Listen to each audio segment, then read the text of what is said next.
Para hoje, ela está lá em Lucas, no capítulo 1, a partir do versículo 26. Eu sugiro que vocês tenham caneta para fazer algumas anotações, porque eu acho que vocês vão gostar de uma parte aqui para você estar anotando. Sempre a gente tem dúvidas sobre isso, muitas pessoas nos procuram para falar sobre essa mulher, então, se vocês quiserem estar anotando os capítulos, né, os endereços bíblicos para estar tirando dúvida de outras pessoas, é interessante. Lucas capítulo 1, a partir do versículo 26, diz assim: No sexto mês, Deus enviou o anjo Gabriel a Nazaré, na cidade da Galileia, a uma virgem prometida em casamento a certo homem chamado José, descendente de Davi. O nome da virgem era Maria. O anjo, aproximando-se dela, disse: Alegre-se, agraciada, o Senhor está com você. Maria ficou perturbada com essas palavras, pensando no que poderia significar essa saudação. Mas o anjo lhe disse: Não tenha medo, Maria, você foi agraciada por Deus. Você ficará grávida e dará à luz um filho, e lhe porá o nome de Jesus. Ele será grande e será chamado Filho do Altíssimo. O Senhor Deus lhe dará o trono de seu pai Davi. Ele reinará para sempre sobre o povo de Jacó. Seu reino jamais terá fim. Perguntou Maria ao anjo: Como acontecerá isso se sou virgem? O anjo respondeu: O Espírito Santo virá sobre você e o poder do Altíssimo a cobrirá com a sua sombra. Assim, aquele que há de nascer será chamado Santo, Filho de Deus. Também Isabel, sua parenta, terá um filho na velhice, aquela que diziam ser estéril, já está no seu sexto mês de gestação. Pois nada é impossível para Deus. Respondeu Maria: Sou serva do Senhor, e que aconteça comigo conforme a tua palavra. Então o anjo a deixou. Eu quero compartilhar algumas coisas que eu aprendi sobre Maria, a mãe de Jesus. Que mulher que ela é, né? Eu aprendi muitas coisas através das escrituras, né? Aquilo que o Senhor foi esclarecendo para mim, foi trazendo a luz para mim sobre o que ela é e sobre o que ela não é. Existe muito equívoco a respeito de Maria, né? Por exemplo, vou começar aquilo que ela não é. Maria não é mãe de Deus. A gente sabe que ela não é mãe de Deus. Ela foi mãe de Jesus. Jesus, ele tinha duas naturezas, a divina e a humana, né? E ela foi mãe de Jesus humano. A mãe que cria, né, que criou na barriga, que aguentou enjoo, que limpou cocô. Esse tipo de mãe Maria foi para Jesus. Lá em João capítulo 1, do versículo 1 ao 3, diz assim, ó, no princípio era aquele que é a palavra. Ele estava com Deus e era Deus. Ele estava com Deus no princípio já. Todas as coisas foram feitas por intermédio dele. Sem ele, nada do que existe teria sido feito. Ou seja, não tinha como Maria ser mãe daquele que já existia antes dela, né? Não tem como ela ser mãe de Deus se ele já existia antes dela. Inclusive em Filipenses, capítulo 2, versículo 6, fala que sendo em forma de Deus, não teve por usurpação ser igual a Deus. Ele esvaziou-se a si mesmo, tomando forma de servo, fazendo-se semelhante aos homens. E achando na forma de homem, humilhou-se a si mesmo, sendo obediente até a morte de cruz. Então, esse foi o filho de Maria. Ela não foi mãe de Jesus na forma divina, ela foi mãe de Jesus na forma de homem. Claro que isso não tira o mérito dela, né? A gente não estamos aqui para desmerecer quem ela é, ok? Mas nós estamos aqui para esclarecer a luz das Escrituras. E o anjo disse que ela seria mãe do Filho de Deus. Outra coisa que Maria não é imaculada. Se fala muito, Maria é imaculada. Só que Maria, ela não é imaculada. O que significa essa palavra imaculada? É uma pessoa sem mácula. O que é essa sem mácula? Sem pecado, sem mancha. Porque a Bíblia diz em Romanos 3, 23, todos pecaram, estão destituídos da glória de Deus.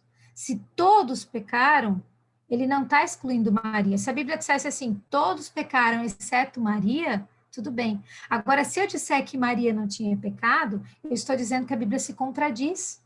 Isso não é uma verdade. Então, todos pecaram. Maria também pecou. Maria também tinha pecado. A Bíblia nos ensina isso. E porque Jesus nasce de Maria, então Jesus nasceu do pecado original? Não. Porque Jesus não nasceu do relacionamento sexual. Jesus não nasceu de homem e mulher. Nós sabemos já disso, né? Mas a gente vai repetindo aqui para que a gente possa também, além de trazer esse ensino de novo para dentro de nós, a gente possa levar isso adiante, né? Ele não passou pela mesma aliança que todos nós passamos, né? A Bíblia diz lá em Mateus, capítulo 1, versículo 20, que o que nela foi gerado do Espírito Santo de Deus. Maria, inclusive, ela própria se reconheceu como pecadora. Ela própria, porque lá em Lucas, capítulo 1, 46 e 47, a própria Maria diz assim, ó, a minha alma engrandece ao Senhor, e o meu espírito se alegra em Deus, meu Salvador. Quem é que precisa de um Salvador? Quem precisa de salvação. E quem é que precisa de salvação? Quem é pecador? Quem tem pecado? Então, ela própria disse ali, é ela mesma dizendo, eu preciso de salvação, ok? Então, ela sim se reconhecia como pecadora, né? E também existe um outro capítulo que mostra que Maria levou sacrifícios. A gente sabe que o Antigo Testamento, né? As pessoas levavam sacrifícios ao templo para o pagamento, né? A remissão dos pecados. E em Lucas, capítulo 2, versículo 22 a 24, ela foi ao templo levar duas pombinhas ou duas rolinhas ali para a purificação do pecado dela. Quando Jesus nasceu, olha só, Jesus já tinha nascido, e aí tem aquela lei lá em Levítico capítulo 12, explica sobre o nascimento dos filhos. No oitavo dia, depois que o menino nasce, no oitavo dia eles faziam a circuncisão da criança, né? O menino era circuncidado. Depois desse dia, eles contavam mais 33 dias que a mulher tinha que ficar reservada. Depois desses 33 dias, quando nascia menino, a mulher tinha que se apresentar no templo para levar uma oferta de purificação, por causa do sangue, do nascimento do filho, aquela coisa toda. Então, ela tinha que se apresentar no templo para purificação dos pecados dela. Ela se apresentava com 2 pombinhos ou 2 rolinhas. Um dos dois era o pagamento, a remissão dos pecados dela. E ali em Lucas, capítulo 2, versículo 22 a 24, mostra que ela está indo no templo fazer essa remissão, esse pagamento desse pecado dela. Então, é muito claro que ela também era uma pecadora como todos nós, né? Outra coisa que Maria não é, nunca foi, é mediadora ou intercessora dos homens a Deus. Porque Deus só pode receber e ouvir as orações através de Jesus. Porque somente Ele é digno de receber culto e adoração, né? Culto a Maria, oração feita a Maria é um equívoco, é antibíblico isso, né? Para qualquer um ser mediador, ele tem que ter 3 atributos básicos, que nem é tão básico assim. Ele tem que ser onisciente, onipresente e onipotente, para ouvir todas as nossas orações ao mesmo tempo. Porque senão ele vai estar fazendo acepção de pessoas. Essa pessoa vai estar ouvindo a minha oração, mas não vai estar ouvindo a tua ao mesmo tempo, né? Então, Paulo não é, Pedro não é, os anjos não são, as entidades não são, os demônios não são, e Maria não é. Só existe um que é Jesus. Só ele é onisciente, onipresente e onipotente. Porque ele faz parte de Deus, né? E em 1 Timóteo, capítulo 2, versículo 5, esse é um versículo muito importante para vocês anotarem. Muito importante. Ele diz assim, ó, só há um Deus, há um só Deus e um só mediador entre Deus e Jesus. Entre Deus e os homens, que é saber a Cristo Jesus. Tudo que for fora disso é antibíblico, ok? E em João, no livro de João, capítulo 14, versículo 6, é bem claro também, porque Jesus, o próprio Jesus diz: eu sou o caminho, a verdade e a vida. Ninguém vai ao Pai a não ser por mim. É bem claro, ou seja, não há outro meio de chegar a Deus a não ser por Jesus. não há outro meio, né? Maria, ela também não é corredentora da salvação. A gente já ouviu falar por aí isso também. Isso é muito importante. A salvação, ela é uma obra exclusiva de Jesus. Ninguém pode acrescentar nada ao que Jesus já fez. O sacrifício de Cristo foi completo. É uma obra total e suficiente. Ou seja, ninguém é corredentor, ninguém é participante de nada na salvação. E outra coisa, nenhum pastor, nenhum padre, nem nada, nem ninguém fez nada para você ser salvo. O único que pode salvar é aquele que entregou a vida por nós, e o nome dele é Jesus. Jesus é o redentor da nossa salvação.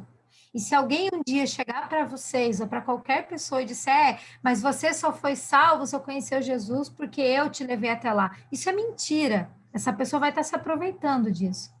Porque a Bíblia diz que o Senhor nos escolheu primeiro e que ele nos amou primeiro. Então, essa pessoa está se aproveitando da situação. Se ela não te levasse, outra pessoa levaria. Não existe outra forma. O Senhor Jesus sempre vai nos alcançar. Ele nos alcançou e ele sempre iria nos alcançar. Ninguém fez participação nenhuma do que Jesus fez. Ninguém. O livro de Atos, no capítulo 4, versículo 12, diz assim, ó: não há salvação em nenhum outro, pois debaixo do céu não há nenhum outro nome dado aos homens pelo qual devamos ser salvos. Somente Jesus. Aí tem uma outra coisinha que Maria também não é e que é bem polêmico. Ela não foi eternamente virgem. A gente ouve muito falar sobre isso, mas é uma verdade que a gente precisa debater esse assunto, trazer à luz, e quando as pessoas perguntarem, a gente vai ter clareza à luz das Escrituras. Porque depois de Jesus, veio Tiago, veio Judas, veio as irmãs, veio José, ele teve vários irmãos. Nenhum texto da Bíblia fala que ela foi eternamente virgem. A Bíblia é clara em afirmar que ela teve outros filhos. Mateus capítulo 13, versículo 55 diz assim: não é este o filho do carpinteiro? O nome da sua mãe não é Maria? E não são seus irmãos Tiago, José, Simão e Judas? Não estão conosco todas as suas irmãs? Uma evidência. Marcos 6, 3 repete essa mesma informação. Existe um salmo, que ele é messiânico, que ele fala assim, ó, Salmo 69, 8, ele fala assim, ó: eu sou um estrangeiro para os meus irmãos, um estranho até para os filhos da minha mãe. Esse salmo também mostra que Jesus teve irmãos. No livro de Lucas, capítulo 2, versículo 7, diz assim, ó: diz que ela deu à luz o seu primogênito, ou seja, seu primeiro e não unigênito filho. Lembra que lá em João 3,16, ele fala assim: porque Deus amou o mundo de tal maneira que deu seu Filho unigênito para todo aquele que nele crê não pereça. Por que quando é filho de Deus, Jesus é unigênito e filho de Maria é primogênito? Porque de Maria não é único e de Deus foi unigênito. Porque de Maria foi o primeiro, mas não foi o único. A Bíblia é bem clara, se ela tivesse tido só Jesus, aqui estaria escrito unigênito, e não primogênito, porque depois dele veio outros. Mateus capítulo 1, versículo 25, diz que José não teve relações com ela enquanto ela não deu à luz Jesus. Tem algumas versões que diz assim, até que ela não deu à luz. Ou seja, enquanto Jesus não nasceu, José preservou a Maria. Mas depois que Jesus nasceu, tocou o baile. Gente, ele era judeu, a cultura judaica é se encher de filhos. Quanto mais filhos, mais abençoado. E outra coisa, qual é o princípio divino? O que Deus falou para Adão e Eva? Encher a terra e multiplicar, sejam férteis. Ah, tá, então quer dizer que o primeiro princípio de Deus... Não, agora não precisa. Não, para Maria não precisa. Como assim, né? É muito óbvio. Lá em Atos, capítulo 1, versículo 14 também, todos eles se reuniam sempre em oração com as mulheres, inclusive Maria, mãe de Jesus, com os irmãos de Jesus. A Bíblia fala isso em Atos, no capítulo 1, versículo 14. Está escrito. Então, a gente tem muitas evidências disso, né? E outra coisa também é que Maria não ressuscitou, né? Só um nome ressuscitou. E o nome dele é acima de todo nome, no céu, na terra e debaixo da terra. Só ele ressuscitou no terceiro dia, trazendo vida e vida em abundância. O nome dele é Jesus, o Cristo. Nada além disso é verdadeiro. O que for além disso é antibíblico. Não está na Bíblia. Não está na Bíblia. Né? Essas coisas eu gostaria de estar Já está até aqui compartilhando. juntando aqui. Para Aquilo fazer a que, sopa. Não. aquilo que eu aprendi que não é, né? E algumas coisas que eu quero compartilhar também, que eu aprendi com Maria, a partir do nome dela. Maria é o nome dela sendo em grego. O nome dela, na verdade, é em hebraico, né? Que se chama Miriam. O nome da Maria em hebraico é Miriam. E embora Maria seja uma das, ou a mulher mais importante da Bíblia, né? Eu gosto muito, muito da Maria. Estou sempre lendo sobre ela. Não existe muito estudo sobre ela, histórico sobre ela, né? Além do que tem ali nos evangelhos. Porque o que a gente pode se basear é nos costumes judaicos, que é o que ela pertencia, né? Porque ela era judia. Também não se fala muito, porque as mulheres elas não eram muito citadas, né? Nem na Bíblia e nem fora da Bíblia. Mas a gente sabe de algumas coisas. Por exemplo, era habitual uma jovem ficar à disposição dos pais para o noivado a partir dos 12 anos e meio, que daí eles começavam a escolher já o noivo para preparar o noivado, que é quando elas se tornavam sexualmente fértil, né? Quando elas menstruavam. O noivado, ele vinha antes do casamento, quando eles começavam a preparar, tipo, uma negociação, um contrato. Eles faziam isso com a família do noivo e os pais da noiva. E aí eles preparavam literalmente isso, uma contratação, negociavam valores, eles ofereciam um valor pela noiva, era o dote, né? E procuravam saber financeiramente sobre a família do noivo, a família da noiva, tudo isso. E tudo isso vinha, a noiva não tinha voz nenhuma sobre isso, né? A noiva, a partir desse noivado, passa a se chamar esposa já. Não existia namoro, e se o pretendente morresse, ela já era tratada como uma viúva, já vinha a ser tratada como uma viúva. Viveria com os direitos, né, de uma lei de casada, assim, desde o noivado já. Se ela cometesse, por exemplo, adultério no noivado, ela já era julgada à morte como uma casada. Era tudo igual, assim. Maria era noiva de José e deveria já estar, por exemplo, de casamento marcado. E ele já deveria ter até pago pelo dote dela. As mulheres, elas se casavam, em média, com 14 anos. Então, acredita-se que Maria deveria ter 14 anos e meio, quando estava ali de casamento marcado com José e quando engravidou de Jesus. A primeira vez que o nome dela aparece na Bíblia já é com um anjo, né? E já com o anjo, porque é o anjo Gabriel. A Bíblia diz que esse anjo, ele é o chefe dos anjos. Ele é um baita anjo. Esse anjo, até onde eu sei, ele desceu 3 vezes para trazer recados do Senhor aqui. Ele apareceu para Daniel, para Zacarias e para uma mocinha, que é a Maria. E aí ele chega para Maria dizendo: fica feliz, agraciada, né? Porque Deus te ama muito a ponto de te escolher. Olha só. O dia que eu estava estudando sobre isso, eu fiquei imaginando, né? Eu fiquei pensando assim: imagina Jesus escolhendo a mulher que viria habitar dentro. Porque, imagina, Jesus está lá no céu e diz assim: não, vou escolher essa aqui, né?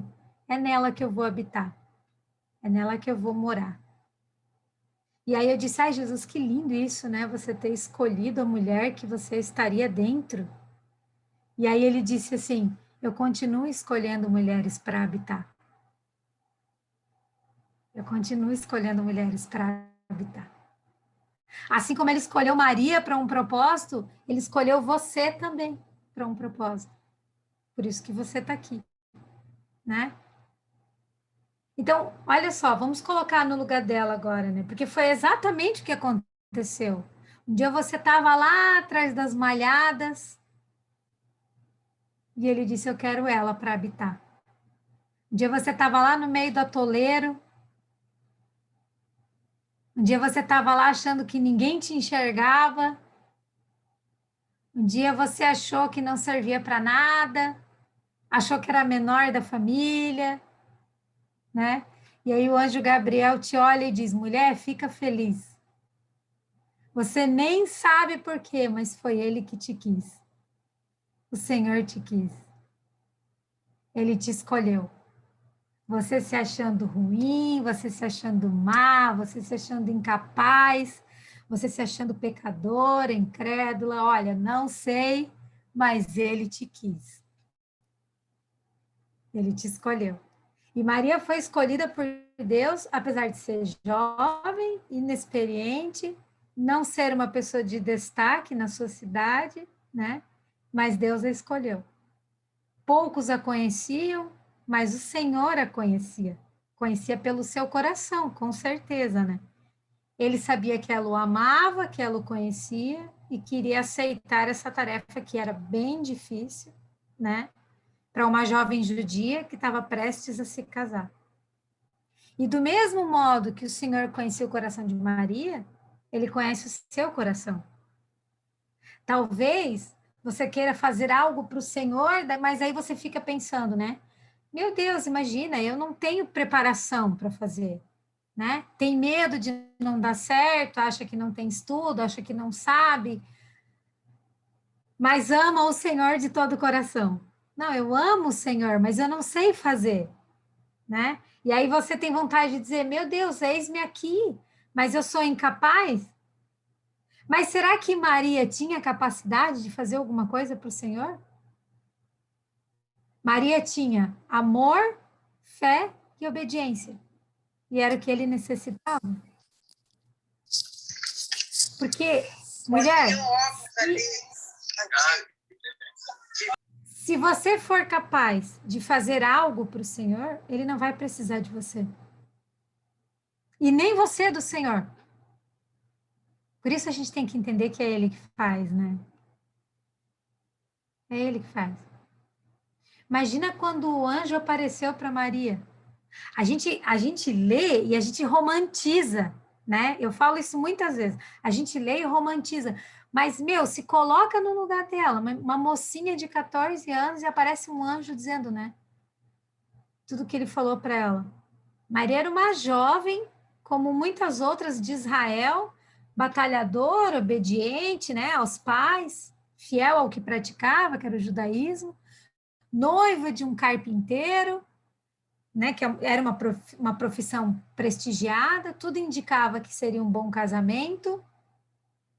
Aí aparece um anjo, a primeira reação, né, foi de espanto quando Gabriel apareceu, foi de receio, porque ele fala, né, não tenha medo, você foi agraciada por Deus.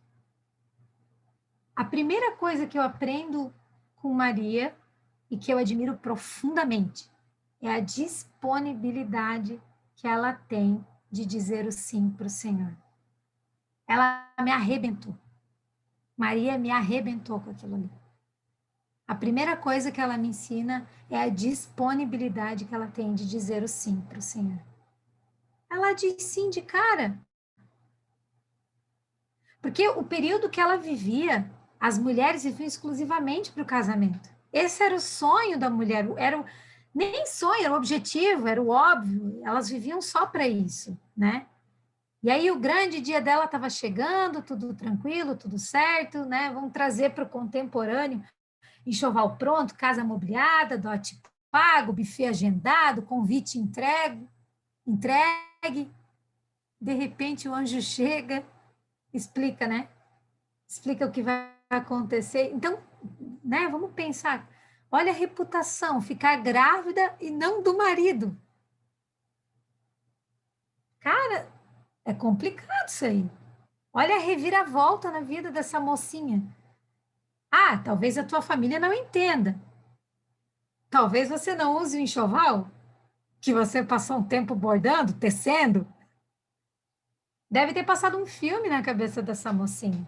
E ter que entregar tudo, todo o seu sonho em prol do propósito do Senhor.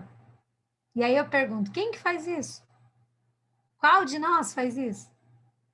Muitas vezes a gente fala, né? Eis-me aqui, mas a gente não entrega para ele. A gente retém. O que que a gente retém? Tudo. Os nossos sonhos, nossos projetos, a família, marido, filhos, faculdade, casamento, trabalho, cidade, a casa, seja o que for. Não, Senhor, eu faço. Só não me tira do trabalho. Só não me tira da cidade. Eu faço o que o Senhor quiser, mas não me muda de cidade. Não me muda de país. Eu faço o que o Senhor quiser, só não me tira de dentro de casa. Ai, não, por favor, só não me bota a falar com aquela pessoa. Só espero terminar a faculdade, eu faço para o Senhor. Tem algo que o Senhor quer fazer, mas ele necessita da gente agora, né? Quando ele chama, é agora. É igual quando a criança vem pedir uma coisa, a gente fala assim, espera um pouquinho. A criança se desespera, né? Ela berra, não, mas eu quero agora. Tem uma empreitada e ele necessita de você. Mas aí ele precisa que você entregue, que abra mão, sem olhar para trás. E aí, quem está disposta? E se você não está preparada, tudo bem. Mas se você coloca condições para Deus ainda, para fazer algo para Ele, então talvez essa não é a hora do eis-me aqui. Eu aprendo com Maria que Deus não chama pessoas especiais, mas as pessoas se tornam especiais porque Deus as chama. E quando Ele chama, é para Ele habitar. E você é especial porque Deus está em você. A glória de Deus está dentro de você. O que te torna especial é o que você carrega aí dentro. Mas isso não é para fazer você brilhar, não é para fazer stories com glitter. É para brilhar na escuridão, é para ser luz nas trevas, é para manifestar em vidas. Porque a glória é dele. É dele o que está em você. Não pertence a você, né? A gente precisa compreender isso. E ele chama porque quer que você faça parte com ele. Olha que especial isso. Ele quer ser um com você na obra dele. Te chama para fazer parte com ele naquilo que ele deseja. Meu Deus. Em Mateus, no capítulo 1, no versículo 18, ali para frente vai contar que quando José soube que Maria estava grávida, ele pensou em deixar Maria, né? Ele planejou, inclusive, deixar Maria, ele calculou tudo, planejou tudo. Não, vou deixar, vou fazer assim, calculou tudo. E assim, né? Se a gente for se colocar no lugar de José, naquele tempo, uma noiva comum, chegar e dizer que está grávida do Espírito Santo, não é fácil, né? Imagina, nem naquele tempo, nem nesse tempo, né? Alguém chegar e dizer que tá grávida do Espírito Santo, todo mundo vai duvidar, né? E aí o Senhor enviou um anjo para falar para ele, Maria, tarará, foi gerada do Espírito, José aceitou o testemunho, imagina o choque que ele recebeu, né? O anjo chegar e explicar tudo isso. Mas aqui tem uma chave para gente. Aqui tem uma chave. Tem gente que anda com você e te ama, mas não vai entender o que Deus está gerando em você. E você tem que orar pedindo a Deus para que mostre para essa pessoa também. Da mesma maneira que mostrou para José. Não adianta você tentar ficar enfiando na cabeça das pessoas. Não tente explicar as coisas que você vive em Deus, porque é inexplicável. Imagina você tentar explicar que apareceu um anjo de 2 metros e que você vai gerar um filho do Espírito Santo. Tem coisas que você vive em Deus que é tão doido, mas tão doido, que Deus faz em você que é inexplicável. Então, você tem que orar a Deus pedindo assim, Deus, por favor, eu preciso que você gere as experiências nesse povo aqui que está ao redor, porque eles não estão entendendo o que eu estou vivendo. É só Deus mesmo para explicar para eles. Porque se a gente tentar enfiar a goela abaixo deles, eles não vão entender. Isso é importante. Olha só, o anjo falou o que aconteceria e ela disse: eu sou serva e se você disse que vai acontecer na minha vida, pode fazer. Ela não mediu consequência, nada. Ela não barganhou, ela não perguntou quanto ganharia com isso, ela não pensou no casamento, no marido. Ela só disse: se é o Senhor que deseja, cumpre, pode fazer. Quando eu li esse versículo, eu fiquei pensando, ai, que vergonha, meu Deus, que vergonha. A gente coloca 1000 condições, faz 1000 provas, a gente quer provisão, a gente quer garantia, quer avião de primeira classe. Quantos nãos a gente diz por muito menos? Ai, hoje eu tô vendo Netflix, não vou ler, não. Ai, tô com preguiça, já não vou orar. Um projeto muito menor, eu já digo não. Imagina. Só para fazer uma coisinha assim, eu já digo não. Ah, não, não, não, isso aí capaz, meu Deus. E a minha vergonha, a minha reputação, o que que vão dizer de mim se eu errar e se eu gaguejar? Como? Mas eu não sei fazer. Como é que eu vou tentar fazer esse negócio aí? Que vergonha. Não vou fazer, não vou fazer, não vou.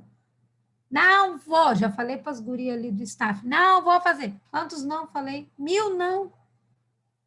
É, para de falar que sim, Adri. Falei que não mesmo. Quantos nãos eu disse por uma coisa muito menor? A mulher disse sim para gerar um filho do Espírito Santo, o filho de Deus, aquele que me salvou dos pecados. E 14 anos ela tinha. E ela é de verdade, tá? Isso aqui não é historinha da carochinha. Não foi um livro que a gente leu. Ela é de verdade. Ela era de carne e osso. Quantas vezes eu tive que ler para tentar entender que ela era real? Meu Deus, ela é de verdade, ela existiu. Eu vou ser mãe do filho de Deus? Onde vai ficar meu palácio? Quantas servas eu vou ter? Ah, se é para ler um negócio desse, se é para ser mãe do filho de Deus, onde é que vai ser meu palácio? Não é assim? Ela não, ela se jogou sem se preocupar, sem nada. Só confiou no Senhor.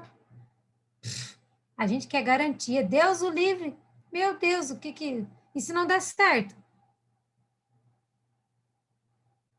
Mas eu só vou viver a melhor estação de Deus quando a minha disposição para Ele for maior que o meu medo da reputação. Esse negócio de que vão falar, o que vão pensar, se vão me apedrejar, se vão me matar, se eu vou perder dinheiro, se vai doer, se eu vou sair da zona de conforto.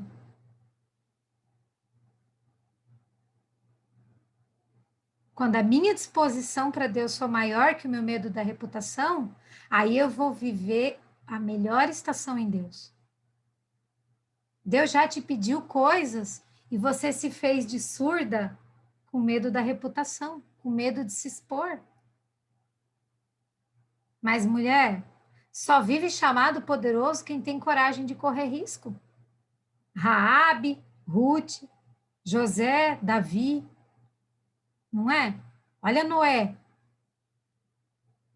Quem se quer viver um chamado, mas tem medo de dizer o sim. Sabe outra coisa que eu aprendi com Maria?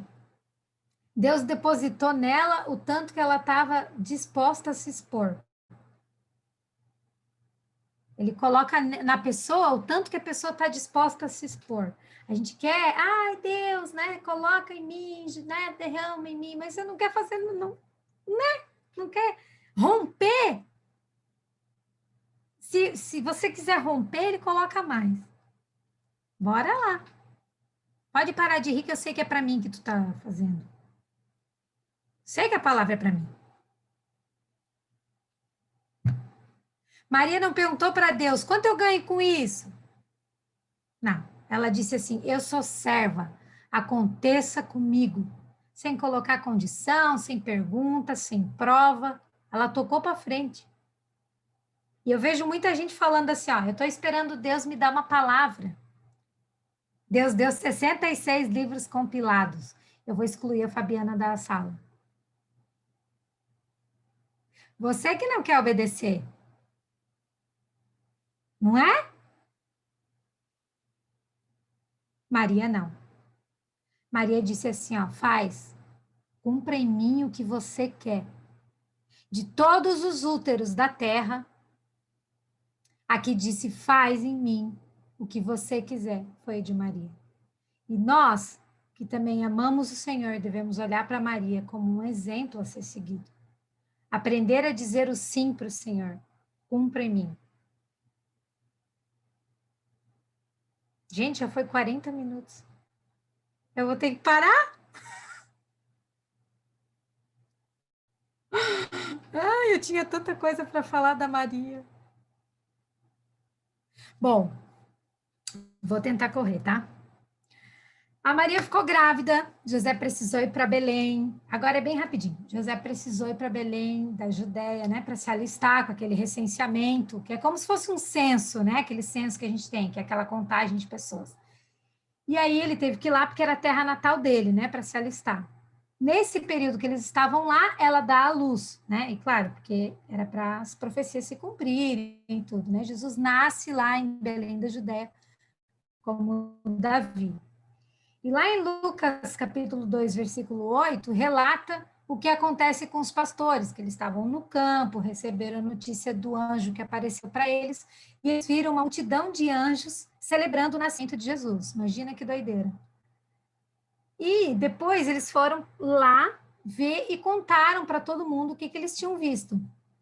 E tem um versículo que me chama a atenção, que é o versículo 19, que diz assim: Maria, porém, guardava todas essas coisas e sobre ela refletia em seu coração. Diz que Maria guardava tudo isso no coração, né? E aí, lá no Evangelho de Marcos, menciona a visita dos magos do Oriente, que eram os feiticeiros, né? Que devem ter chegado alguns meses mais tarde, já estava um pouquinho maior, trazendo os recursos para o propósito, né?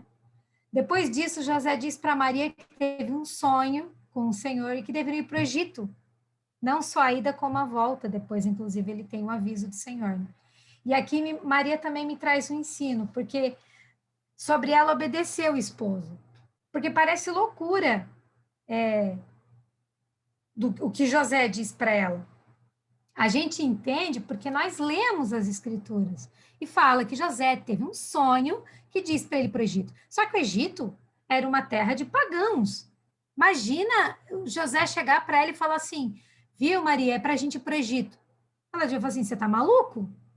Né? Está doido? Como assim sair daqui da nossa terra de Israel e ir lá para o Egito? Para o mundo? É como você fala assim: para o mundo, onde é cheio de gente doida, cheio de deuses. Né? Ela não tinha certeza realmente, só confiando no marido, né? E Maria poderia ter pensado assim, ué, por que que Deus não falou comigo? Na outra vez mandou um anjo para mim, por que que agora foi falar com ele? Né? É muito, não é lógico o que aconteceu ali, mandar lá para o Egito. Só que, claro, ele com certeza explicou, não, o anjo apareceu, né? Mas ela confiou no marido. E isso mostra que a gente precisa aprender a confiar e escutar os nossos maridos. Eles são um canal de Deus nas nossas vidas. E às vezes, né, como fala lá em Efésios 5 fala sobre os maridos, né? Às vezes, porque a gente não vê o marido com a Bíblia na mão, ou não vê o marido orando, a gente acha que ele não pode ser usado por Deus. Né? Não pode ser uma autoridade em nossas vidas. Ele não só pode como ele é. O Senhor, ele não quebra princípios. Ele é o cabeça do nosso lar, como Cristo é o cabeça da igreja. Nós somos as auxiliadoras, estamos aqui para apoiá-los e ajudá-los, mas nós precisamos obedecê-los. Claro que essa obediência, ela não pode afrontar, ela não pode ir contra a santidade do Senhor. Né? Aquilo que o marido nos pede como obediência, não pode ir contra a santidade do Senhor.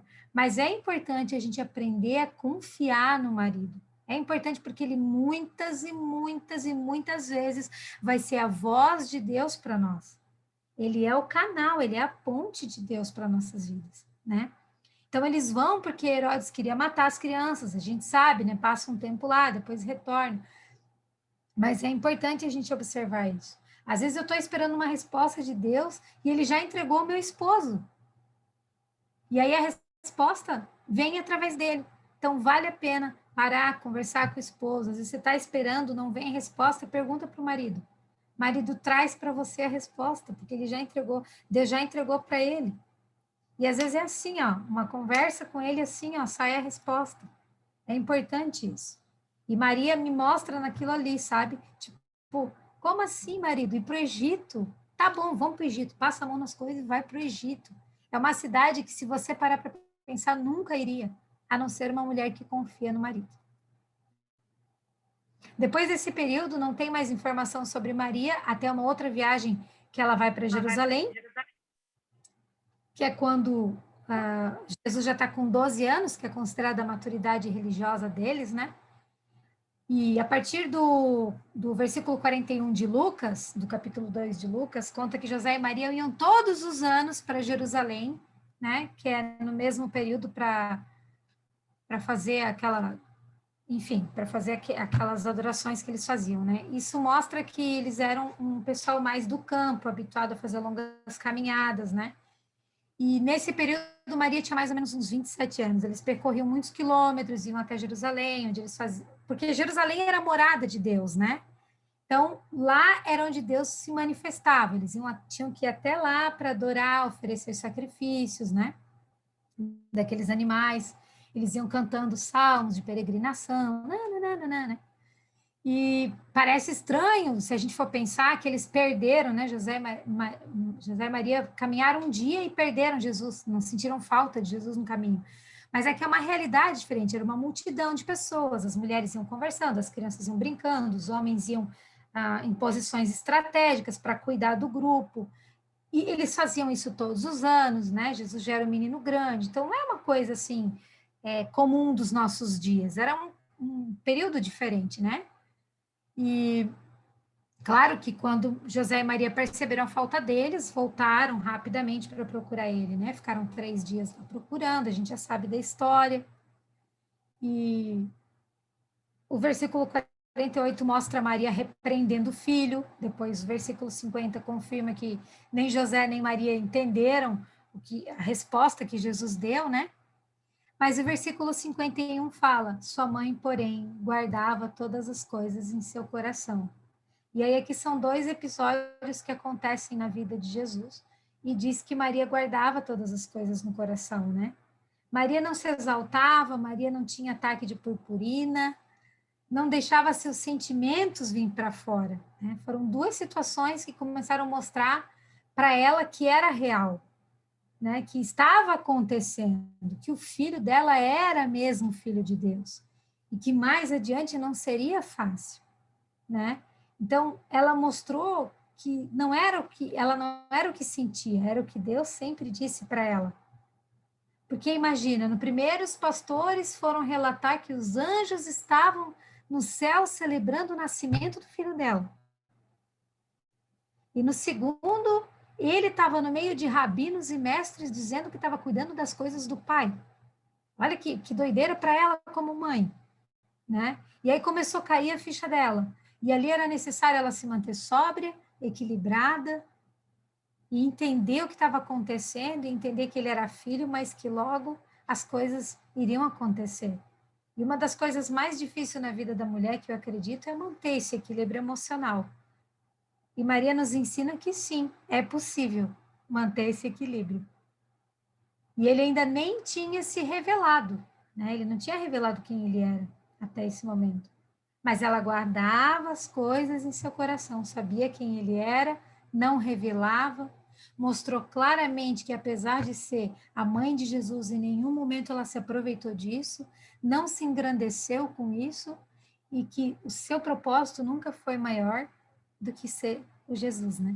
Do que ele próprio. Ele era o maior propósito dela, né? Lá em João, no capítulo 2, a partir do versículo 1, vai falar de Maria mais uma vez. E essa passagem fala da manifestação de Jesus na transformação da água em vinho, naquele casamento em Caná da Galileia, né? Ali o texto diz: a mãe de Jesus estava ali. Jesus e seus discípulos também haviam sido convidados para o casamento. Aqui acredita-se que José já não estava mais vivo, porque é citado Maria e não o marido de Maria, né?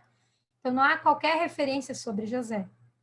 Não se sabe que casamento era esse, mas se a Maria estava lá, se houve a preocupação de convidar Jesus, acredita-se que o casamento deveria ser de algum dos familiares, né, ou de alguém bem próximo, porque Maria se sentia bem à vontade, bem íntima, inclusive de dar instrução aos criados, né? Nessa época, se Jesus tinha mais ou menos 30 anos, Maria já era uma anciã de 45 anos. Já era uma anciã. A atitude de Maria ao pedir Jesus, né, para fazer as coisas ali, nos mostra que ela já sabia que ele poderia resolver o problema naquele momento. Ela sempre soube, mas ela guardava as coisas no coração. Ela guardava no coração, né? E Maria manifesta a sua fé no poder de Jesus. E mais do que isso, como mãe, ela o impulsiona. Ela o encoraja para iniciar o ministério dele. Maria me mostra aqui uma mãe motivadora. E nós, mães, a gente deve sempre estar de olho nos filhos, independente da idade. Não olhar com aquele olhar de filhinhos, mas enxergando eles como servos do Senhor, que é o que são. Sempre servos do Senhor, independente da idade. Como profetas, como evangelistas, como pastores, como mestres, porque os seus espíritos, eles já nascem prontos. Adultos, maduros, né? Não são espíritos pequenos. Então, devemos ser impulsionadoras, intencionais, estar atentas ao que eles despertam, né? Orar de forma intencional, orar sobre o chamado dos filhos, prestar atenção àquilo que eles chamam mais atenção, como que eles se comportam, porque cada filho vai ter uma característica, e foi isso que ela fez, impulsionou. E dizer para os filhos, vai, chegou tua hora, voa, bora, vai, se encoraja, vai. Não, vai dar certo, eu estou aqui, vai. Maria nos ensina em todos os momentos em que ela foi mencionada.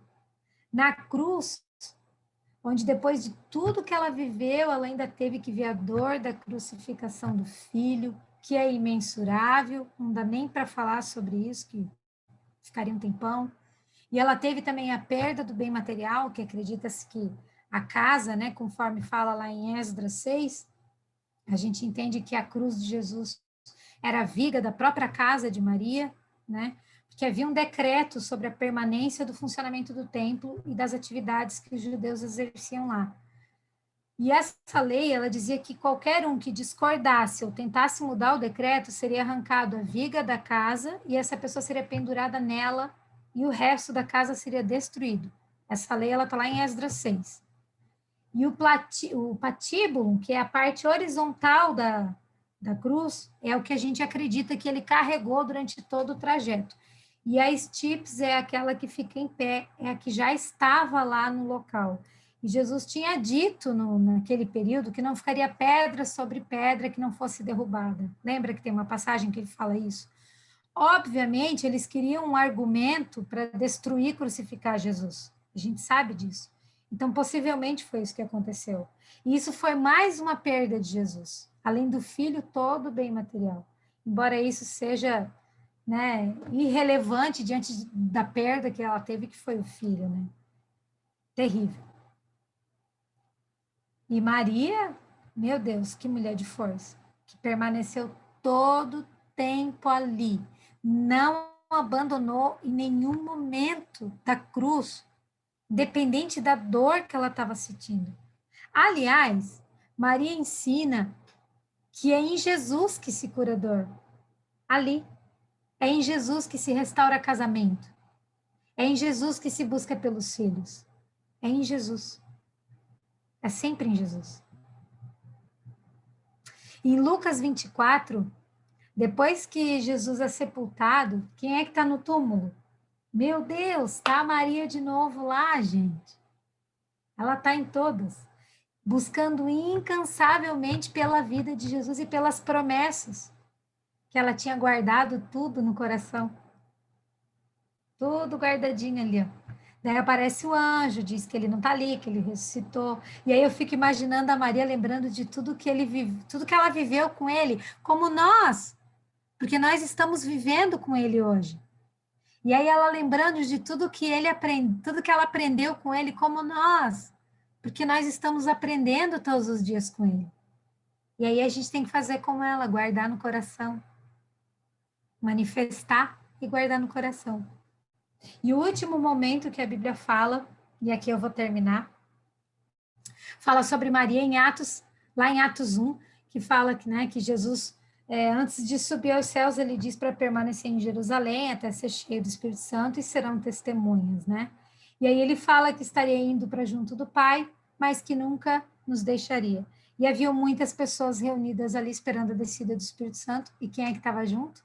Atos capítulo 1, versículo 14. Todos eles se reuniam sempre em oração, com as mulheres, inclusive Maria, mãe de Jesus, com os seus irmãos. E aí eu fiquei pensando sobre esse versículo, por que ela estava ali? Ela já não tinha terminado o propósito? Ela já tinha terminado o propósito dela, ela não precisava mais estar ali.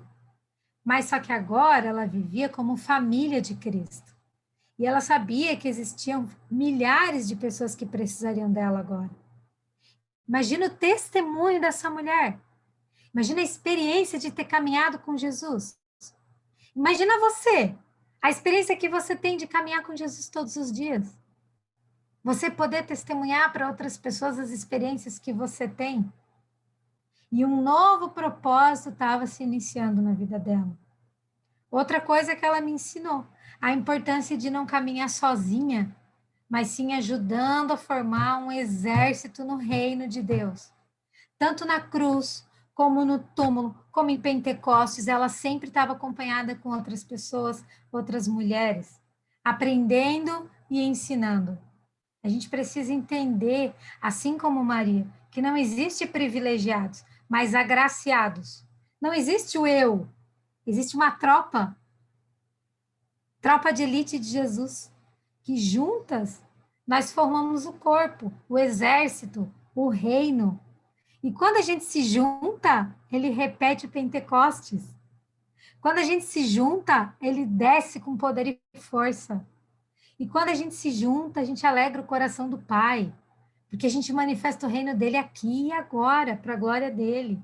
Porque dele, por ele, para ele, sempre e sempre. Amém e amém. Glória a Deus.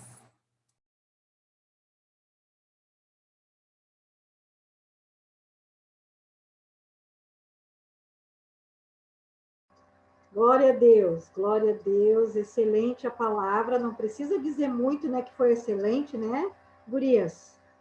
Não, não é para mim.